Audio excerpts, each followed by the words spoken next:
नमस्कार दोस्तों, आज के इस वीडियो में जो हम भाग देखेंगे वो जर्नी ऑफ सोल्स इस किताब से हमने लिया है, जिसके लेखक है डॉक्टर माइकल न्यूटन जी। मृत्यु के बाद आखिर क्या होता है? क्या आत्मा तुरंत शरीर से निकलकर किसी अन्य दुनिया में प्रवेश करती है या कुछ समय के लिए अपने प्रियजनों के साथ रुकती है? यह एक ऐसा प्रश्न है जो मानव मन को सदियों से परेशान करता आया है। प्रस्तुत सामग्री गहन सम्मोहन मतलब हिप्नोसिस के माध्यम से आत्मा के अनुभवों को उजागर करती है। इसमें बताया गया है कि आत्मा मृत्यु के समय और उसके तुरंत बाद क्या महसूस करती है। एक गहन सम्मोहन सत्र में सैली नामक एक मरीज ने बताया कि उसकी मृत्यु गले में तीर लगने से हुई थी। उसने कुछ इस तरीके से कहा, मेरा गला फट गया है, मैं दम घुटना जैसा महसूस कर रही हूँ, खून बह रहा है, लेकिन अब मैं बाहर निकल गई हूँ, सब खत्म हो चुका है। डॉक्टर ने उन्हें समझाया कि आत्माएं अक्सर उस समय अपने शरीर से निकल जाती है जब शरीर में अत्यधिक पीड़ा हो रही हो। यह आत्मा की स्वाभाविक प्रक्रिया होती है। हालांकि वे शरीर के पास ही रहते हैं और अपने प्रियजनों को और घटनाओं को देखती है। सैली ने बताया कि जैसे ही उसकी आत्मा शरीर से अलग हो गई, उसने महसूस किया एक बल मुझे शरीर से बाहर धकेल रहा है, मैं सिर के ऊपर से बाहर निकल गई हूँ। डॉक्टर के सवालों के जवाब में उसने बताया कि उसकी आत्मा एक पारदर्शी सफ़ेद प्रकाश के रूप में शरीर से बाहर निकली। यह प्रकाश उसके ऊर्जा के रूप में विस्तारित हो रहा था। उसने यह भी कहा, यह ऐसा लगा कि जैसे मैंने अपनी त्वचा को उतार दिया हो, जैसे केले का छिलका उतर जाता है। मृत्यु के बाद सैली ने अपना शारीरिक पीड़ा से मुक्त होने का और खुशी की महसूस किया। उसने कहा, अब मैं दर्द से मुक्त हूँ। यह एक अद्भुत अनुभव है, लेकिन मैं थोड़ी भ्रमित हूँ। मैंने मृत्यु की उम्मीद नहीं की थी।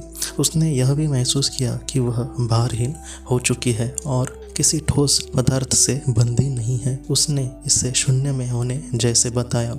सैली ने महसूस किया कि वह एक चमकते हुए सफ़ेद प्रकाश की ओर खींच रही है। हालांकि उसने अपने पति विल और अपने शरीर के पास रहने की इच्छा व्यक्त की।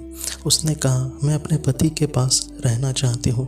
मैं उन्हें यह महसूस कराना चाहती हूँ कि मैंने उन्हें हमेशा के लिए नहीं छोड़ा है। मृत्यु के बाद आत्मा का सबसे बड़ा उद्देश्य अपने प्रियजनों को सांत्वना देना होता है। सैली ने देखा कि उसका पति उसके मृत शरीर को पकड़कर रो रहा था। उसने कहा कि मैं विल के सर के ऊपर हूँ और उसे यह महसूस करवाना चाहती हूँ कि मेरा प्रेम कहीं भी नहीं गया है। मैं चाहती हूँ कि वह जाने कि मैं उसे फिर से देखूंगी। हालांकि उसने यह भी स्वीकार किया है कि विल के शोक और दर्द के कारण वह अपनी ऊर्जा के माध्यम से उससे पूरी तरह से संपर्क नहीं कर पा रही है। डॉक्टर ने सैली से पूछा कि क्या वह उस बल का विरोध कर सकती है जो उसके शरीर से दूर खींच रहा था।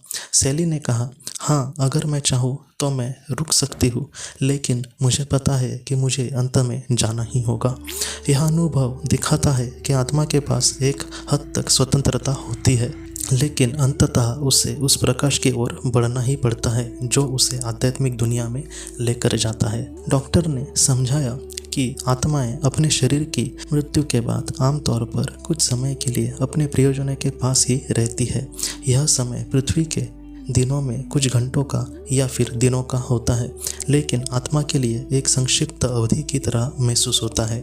सैली के अनुभव में यह स्पष्ट हुआ कि आत्माएं मृत्यु के बाद शांत और संतुष्ट होती है। वे जानती है कि उनके प्रियजन अंततः उनसे आध्यात्मिक दुनिया में ज़रूर मिलेंगे। हालांकि वे अपने प्रियजनों के दर्द और शोक से प्रभावित होती है। हिंदू धर्म में आत्मा को शरीर से अलग और अमर माना गया है। गीता में भगवान श्री कृष्ण अर्जुन से कहते हैं कि जैसे व्यक्ति पुराने वस्त्र को त्याग कर नए वस्त्र धारण करता है, वैसे ही आत्मा पुराने शरीर को छोड़कर नए शरीर में प्रवेश करती है। सैली का अनुभव कुछ इसी विचार से मेल खाता है। उसकी आत्मा ने शरीर से अलग होकर स्वतंत्रता और प्रकाश की ओर बढ़ने का अनुभव किया था। मृत्यु के बाद आत्मा का प्राथमिक उद्देश्य अपने प्रियजनों को सांत्वना देना और उन्हें महसूस कराना है कि प्रेम कभी भी समाप्त नहीं होता। सैली ने भी यही प्रयास किया। उसने कहा, मैं चाहती हूँ कि विल यह महसूस करे कि मैं उसके पास हूँ और हमारा प्रेम हमेशा जीवित रहेगा। हालांकि सैली ने अंततः यह स्वीकार किया कि उसे आगे बढ़ना होगा। उसने महसूस किया कि उसकी आत्मा को एक उद्देश्य के लिए आध्यात्मिक दुनिया में जाना होगा। मृत्यु के बाद आत्मा की यात्रा हमें यह सिखाती है कि जीवन केवल एक अवस्था है और मृत्यु एक नई शुरुआत है। सैली का अनुभव हमें यह दिखाता है कि आत्मा अमर है और वह शांति, स्वतंत्रता और प्रकाश की ओर बढ़ती है। आत्मा के लिए मृत्यु कोई भी अंत नहीं है, बल्कि यह अवसर है अपने प्रियजनों को यह संदेश देने का कि प्रेम और संबंध शाश्वत है। मृत्यु के बाद की यह यात्रा हमें जीवन और मृत्यु के गहरे अर्थ को समझने में मदद करती है। तो दोस्तों, ऐसे ही वीडियोस देखने के लिए आप हमारे चैनल के साथ ज़रूर जुड़े रहना। तो दोस्तों, हम अपने अगले वीडियो में मिलते हैं। आप अपने परिवार का ख्याल रखना। आपका बहुत बहुत धन्यवाद। अगर आपने किसी अपने को खोया है और अगर आप किसी जेन्युइन भरोसेमंद थेरेपिस्ट की तलाश कर रहे जो आपके अपनों के संदेश आपको दे सके, तो आप इस नंबर पर व्हाट्सएप मैसेज कर सकते हैं। हम जितना हो सके आपको किसी अच्छे थेरेपिस्ट के बारे में बताने की कोशिश करेंगे जो आपको बहुत ही अच्छे से संदेश दे और आप अपने जीवन में आगे बढ़ पाए। आपका बहुत बहुत धन्यवाद।